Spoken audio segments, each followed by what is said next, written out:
And good evening. Welcome to tonight's broadcast of the VRS Hero Program. And I'm your host, George Pardos, where we try to focus on Sunday nights on the Hero Program about how to make your life better instead of trying to make it worse and giving you bad advice and um, talking about um, things that will make you more competitive as well. I do want to start off with saying something. We partner with RPG Coffee, Real People Giving, and I want to share something with you. If you go to rpgcoffee.com, these are they have this RPG Super Coffee. It is some of the best coffee out there, but they've got these, and so you could take these out with you and go. You just basically put them in a cup of coffee and you have instant coffee, but it melts a lot better. So that is one of the reasons why we partner with them. They give to heroes. They help programs out there. They give to first responders and the like. So I want to talk about something tonight, and it's really kind of enlightening. So there's a guy on YouTube now, and I'm going to make fun of him for a second. And I think it's and this is yeah, this is there's a guy out there, and I'm going to make fun of him because he needs people like this need to be made fun of. So this is a guy that on window Chrome tab. Okay, so this is a guy I'm going to make fun of for a little bit. This is Voda Consulting. This guy's an idiot, straight up idiot. He is a I'm not going to even take the time to play some of this stuff, but this guy is a moron. He will get you killed. But here's the thing about it, and why I'm going to pick this out. This guy takes all of these, he does these training videos, and the problem is that I've seen him do these videos time and time again, and he people are watching this now. The reason I say, that we're talking today about why, why we get so many things wrong about training is there's a thing in Letterkenny, and I want to make sure I want to say that I make it I say the thing correct. And then a fight. All right. Let's see how he said it. So maybe if you've ever been in a fight, you might not be. If you've ever been in a real fight, you might not be so keen for another. And I think it's a great line. But this is why we get so many things wrong about training is because we don't know if you haven't trained at an elite level, you don't know what elite level looks like. You don't. Now I say this because I ran into this discussion the other day, and yesterday we had the Kevin Randleman Memorial Tournament here in Columbus, and it went absolutely wonderful. It was a great tournament. I saw a 9-year-old kid, and he hit a Gazoni. Now, for those of you that don't know what a Gazoni is, I'm going to try to pull this up, and I hope this comes out the way it's. Yeah, this is a Gazoni, and I'm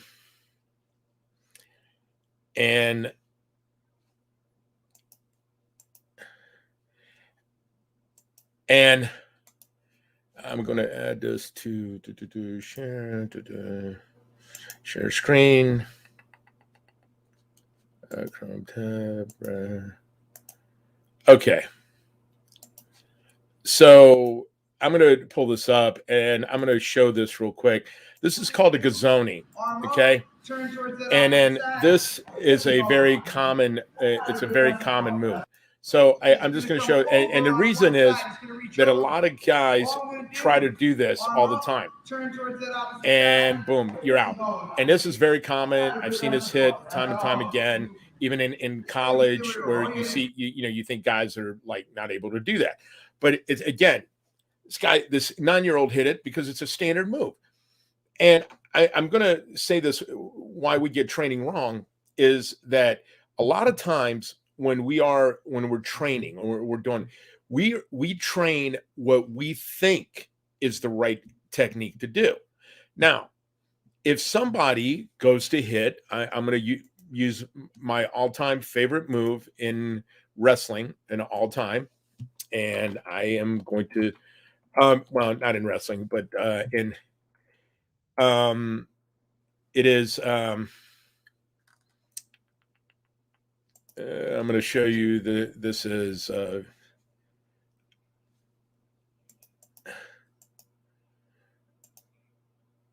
Hold on, I'm going to try to find this. And okay. So I'm going to share this and basically share screen. Do Chrome tab, Uchimata. Okay. So sleeve. This is my favorite move of all time. It's a right hook is balanced over his toes. And we just Second, boom, Uchimata. Second step, nice and deep between Uki's feet. And sweeping leg, toes pointed, sweeping down the middle, hip to hip contact.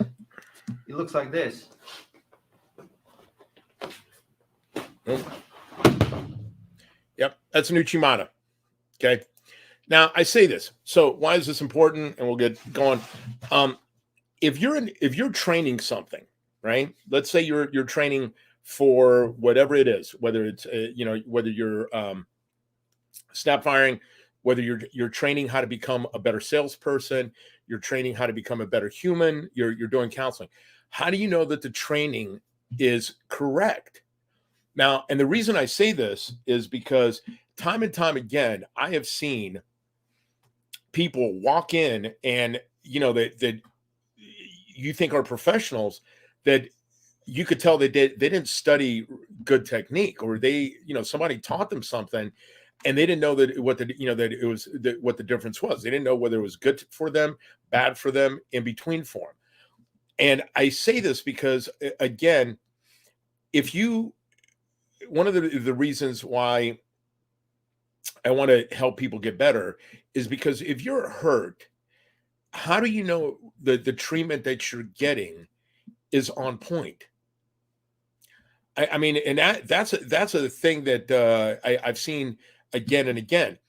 One of the things that we're working on with when we're recommending people to go down and getting with UpHealth and getting equine therapy and the like, is in order for you to get better, you have to understand not only the process, you have to have a post-course knowledge. What does that look like when you're done learning it?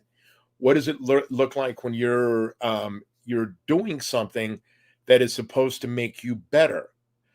Now I have seen guys that have and I'll tell you this, I've seen guys go to colleges and they train for, they go there for 3 years and they're 40-time drops. They were faster their freshman year than they were in their senior year. Why? Because they're doing flawed technique. And you're looking like, well, why aren't they getting better? Why does it that they get better? They get stale. Well, because they're not learning how to advance their craft.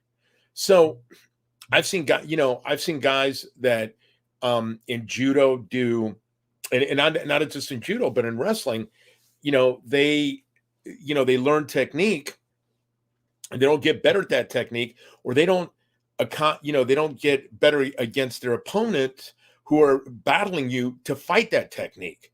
So I'll give you a small, short story. There's a country called Georgia, and not the ones that just lost to Alabama, but the Georgians have developed a very good, judo program, and they also have Takashvili. I think that's how you pronounce his name. World's strongest, human right now. But they went out and they trained their guys how to do basically better judo.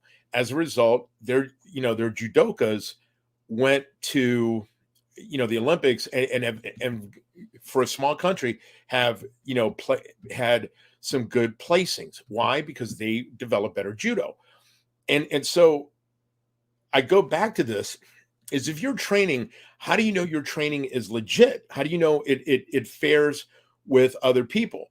And so one of the things that we learned at Westside and we learned at Ohio State is that if you're not competing against other people, are you sure that your training is going to be able to hold up for them? And guys would go to events and at like Louis, I'll give you a prime example. Louis was the same way that Russ was. They were kind of two peas in a pod. Go to events, go to matches. So Russ would have us in our senior, I'll give you an example. Our senior year, we got in a lot of matches. Our junior and senior year, he had us competing all the time. We went to the Midlands, we went to the Ohio, at the time they still had the Ohio Open, went to the West Virginia Open, we went to the Battle of the East. We went to a lot of matches. Because he always said competition makes you better. And the room will only make you so good, but you got to compete against better people. Now, how does that apply to real world things? Okay. If you are doing, if you're going out there and living your life, are you competing against everybody else? What are you competing against? Are and the same thing is that I saw this, and I'm going to apply this to real world things. I saw there's a marketing guru, and I don't want to say his name because every time I say his name, I want to waterboard him into oblivion. But he was talking about making all these sales calls, and I was like, and I listened to him for a half hour. And it hurt. It literally, it gave me a migraine after I got done listening to him. And I have gone to when I was young, when I was starting off in business, I went to the IBM selling school, and it's a month-long school you go to in Connecticut. It's a great school. You learn a lot, and we had guys from the military there. We had, at the time I was working for Fortune 500 company. But when you go there, you learn about business, and you learn about. And this guy gets on this Instagram thing, and he's talking about making, so many sales calls a day. And, all you got to do is pump up your volume, and then your volume is going to translate to sales. I'm like, you're the dumbest son. Here, you can't keep that up. Here's the thing. If you start calling, let's just say, I'm going to say 50 people a day, you don't have time to qualify them. You don't have time to make sure that that you're going to burn a lot of your energy dealing with people that might not be interested at all, that you're not even qualifying your leads. And that's something where I'm sitting there trying to think, I'm like, well, wait a second. We're talking about why we get things wrong about training. Training doesn't just have to be about lifting and working out. It could be about sales training. It could be about job training. It could be about any kind of training. But this guy was sitting there, and I was looking at the numbers of the people that have seen his show, and I'm like, this guy's a moron. And I'm sitting there going, well, wait a second. If you kept that pace up, you're going to leave business on the table. Number two, the people that you're trying to sell and the people that you are trying to, to go out and to keep up with are going to, the people that you're going to try to keep up with are not, you're not going to be able to keep up that pace. You're not going to be, and too much is going to, slip through, whatever, I don't know, slip through the cracks or whatever. And it's just like lifting at the gym. You go in there and you don't take any rest between sets, you're going to flame out quickly. Now, should you be taking 2 minutes rest between sets? No. But should you be going in there and doing a set every 10, get up? There are times to do that? Yes. But for the most part, you have to train smarter, because when you start training outside of capability, you get hurt or you start making mistakes. If you were to make 50 sales calls a day in 8 hours, right? You're talking about a a call every like 6 minutes, something like that. It's some crazy number. Let's in 8 hours, let's say 8 hours, let's say you're making 60 calls. It's um you're making one every like 10 minutes. That's going to burn up a lot of your time. The point that I'm saying about this is that when people are doing this, they wind up doing all the crazy things that are counterproductive. And so this is why I say to this: if you're going to train, whatever you're training in, whether it's business, whether it is, personal, whether it is, athletically, make sure that the training that you're getting is good training. Make sure that, that you understand what they're doing. The problem that I have with a lot of people is just like, well, I saw this video on YouTube and this guy's try it. I've seen there's a guy on YouTube that shows a bunch of these. I'll use just for me, for example. There's a guy on YouTube that uses a bunch of these, judo and BJJ stuff. It's trash, absolute trash. The reason is that the stuff that he's teaching is just not very good. On the flip side of that, you have a guy named John Danaher who's showing videos, and his stuff is absolute gold. So understand that there are people and when you're going to, like I said, when you're studying about training, what are they selling you first? Are they selling you are they selling you a system that you need to sign into, or are they just doing it for validation? Both of them are, acceptable. But if you're going in there and they're trying to sign you up for a system and showing you what the system is like, that's fine. But make sure that system works. I give you a prime example of somebody that's that's loony bin, but he presents it's a guy named Ty Lopez. Ty Lopez is talking about business, and his stuff is so bad that he's an internet meme for for bad stuff, because the stuff that he teaches is horrible. But there are people like that out there that that go out and try to teach you stuff, but once you start applying it, then you realize how bad it really is, and it's horrible. I'll give you another example. Tony Robbins is a prime example of this. He sells you a system. Some of his stuff is fine. Other stuff, it's to sell you a system. And if and the other thing is also to remember this: training follows patterns. If you want a new idea, read an old book. Okay. If you're selling something, right? If you're going to go sell something,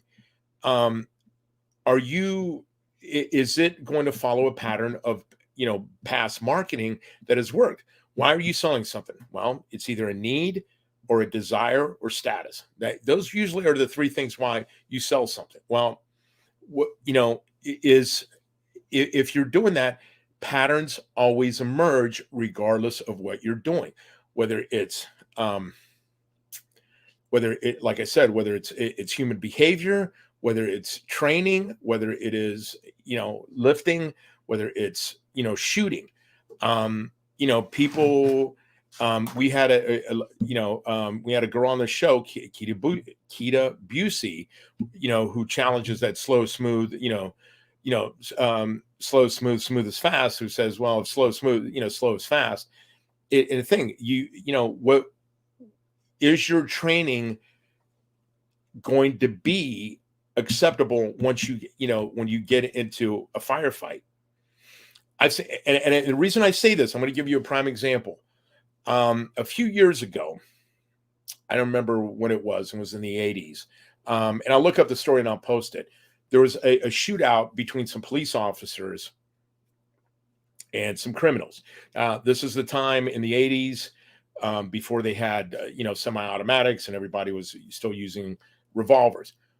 They found one of the officers got shot, and he had his spent rounds in his jacket. He had put them in his jacket.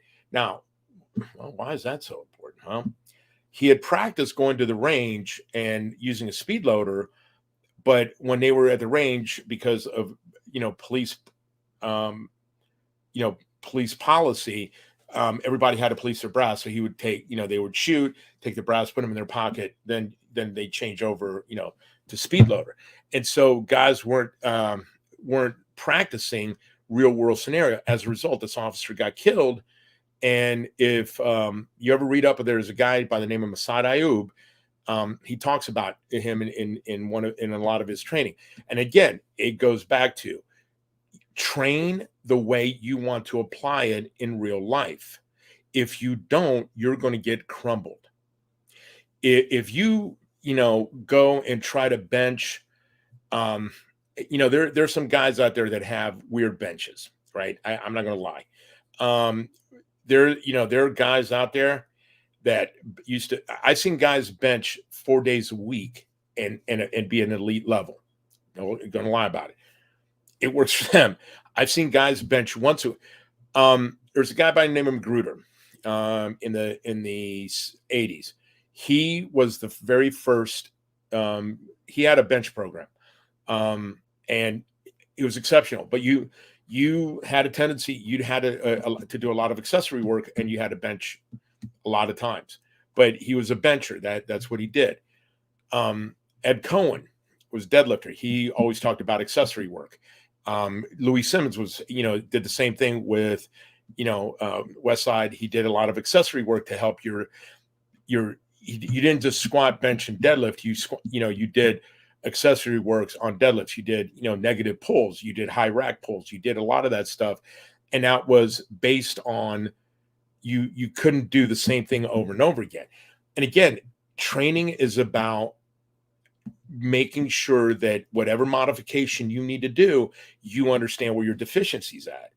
And a lot of people don't do that. They don't do that. They seem to just forget that, I've seen guys that go and, they teach this guard, pulling guard, or they teach a martial arts move. Well, how did you get in that position in the first place?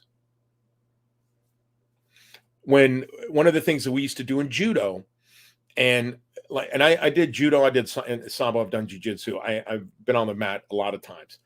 One of the things we used to practice is how did you get there? And so we would do transition drills. So we would go from a throw to the mat, then from the mat we would transition to escape, a guard, or a reversal. So imagine you throw somebody, they get on their back. And, you're in a street fight. I mean, a lot of times it's not always just for sport. There's also for defense. They're on their back. What's your next step? Are you going to go for a choke?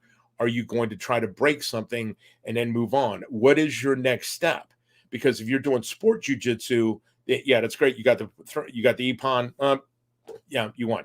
But if you're fighting, what's your next step? Are you going to go, because you need to neutralize them, or you need to immobilize them? You need to, do you need to keep them there? Are you using defensive tactics because you're a law enforcement agent? Are you having to control them? So you get them down on the ground. What is your next step? And we would do this all the way from interaction to to execution, to transition, to, we would practice getting out from the bottom, even from, with a gi, because if you get thrown on the street, you might be on the receiving end of an Uchimata. You might be on the receiving end of a throw. What are you going to do next? Are you going to pull guard? Or are you going to get back up?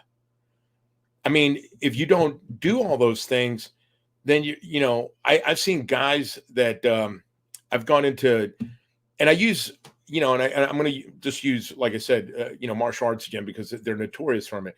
But you walk into a martial art gym and they don't practice takedowns. They just start out in the guard. Well, 9 out of 10 times, you're not going to be on the guard in the ground. How did you get there? I mean, how do you, so you have to, you work on transition. It's the same thing in business.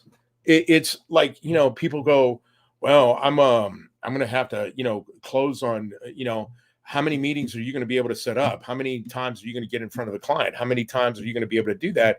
And if you're not working on that, then the time that you're spending isn't proficient. And it worries me because, again, I'm going to close on this and I'm going to spend the next few minutes on it. When you go to counseling, right? And this is, why I cover some of that, but when you go to counseling and you go to get therapy, where do you see yourself getting better? What techniques do you need to get better? And where is your involvement in it? Because one of the things that I will say and I'll use the 12 steps for a second. The 12 steps of AA is, you need to take one of it is you take a moral inventory of yourself, right? And one of the things that that you have to do is they ask you to take a moral inventory of yourself. Well, if you're going to go get therapy, and this is why training is important about that. One of the things we deal with in the veteran community is our inability to take inventory of ourselves. And so why are we feeling the way that we are?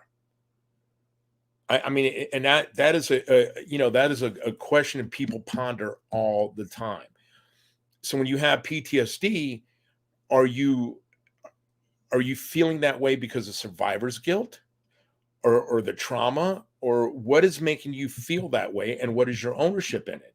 So when you go get therapy, what are you trying to accomplish from it? Are you trying to feel better? Are you trying to figure out what your role was in the event? And sometimes, look, I mean, soldiers, Marines, Navy, sometimes you're going to be in a horrific event and there's no explanation of that. The guy, there was there's a story that came out of Sangin. And there's and I don't want to mention the guy's name because, but they were running a patrol and they were running a staggered column. A sniper took out the guy behind him and missed him by that much. I mean, I hate to use, but it shot his friend and, just killed him. And it literally, he said he felt and he said the only reason that it wasn't him is because he heard a cat or some animal rustling, he looked away, and in the time that he looked away, the round had hit, the guy behind him. And so he had survivor's guilt. Now, I say this because if you wind up having survivor's guilt, what caused you to have that? Well, it's an event like this. What happened, what caused you to have the traumatic event in the first place? So when you're going to therapy, what is your plan? Are you trying to get better? Are you trying to cope? Are you trying to, to make sense of it? Because all of those take different things. And so a lot of people, when they go to therapy, they're like, hey, I feel pretty. Bro, you gotta take a more inventory of yourself. You got to go in there and understand what, here I am. Well, no, that's not the way it works. You've got to you've got to go in with the idea that you're there for a reason and you're there to make yourself better. But what are you trying to accomplish? And at the end of the day, if you don't take an inventory of where you're at, you're not going to know whether you're getting better or not. And that's one of the problems that we have with not only just therapy, but with training, with any of that. In order to train yourself to get better, you have to know where you're at. You don't go in there and try your mag. If you haven't been working out for, for a long time, you don't go in there and try to, go 1 rep maxes. If you haven't been in the gym for a couple months, it's stupid. You just start out slowly, take, if you're a 300-pound bencher, you haven't been in the gym for a couple, 2, 3 months. Well, you start out with 150 pounds, yeah, move up 135. I mean, it's the same thing with therapy. If you haven't been to therapy in a while, you don't try to fix all your problems all at once. You start slowly and move on. Anyway, and that's what I say to people out there. If you're going to go get help, understand why you're getting help and what do you need to know before you're going in. Because if you don't, you can be I've seen people at therapy for months, years, and they're not getting better. Why? Because they're not taking inventory of where they're at, and they're going in there and they're not doing any of those things that would make somebody better. And that's, at the end of the day, proper training. Practice doesn't make you better. Practice only, repeats what you're told. Learning the technique and applying it correctly gets you better. And that's all I have. Anyway, be good to yourselves. Life is, the world is not a kind place right now. Between COVID, the economy, and everything else, the world is not a very good place. And as a result of it, a lot of people are having a hard time. If you need help, please reach out. We're happy, to put you in contact with some people. And that's all I have. Anyway, thank you for listening to VRS. Tomorrow night, we will be on here with Ron Ripley and the Riplonians. And thank you again for tuning in.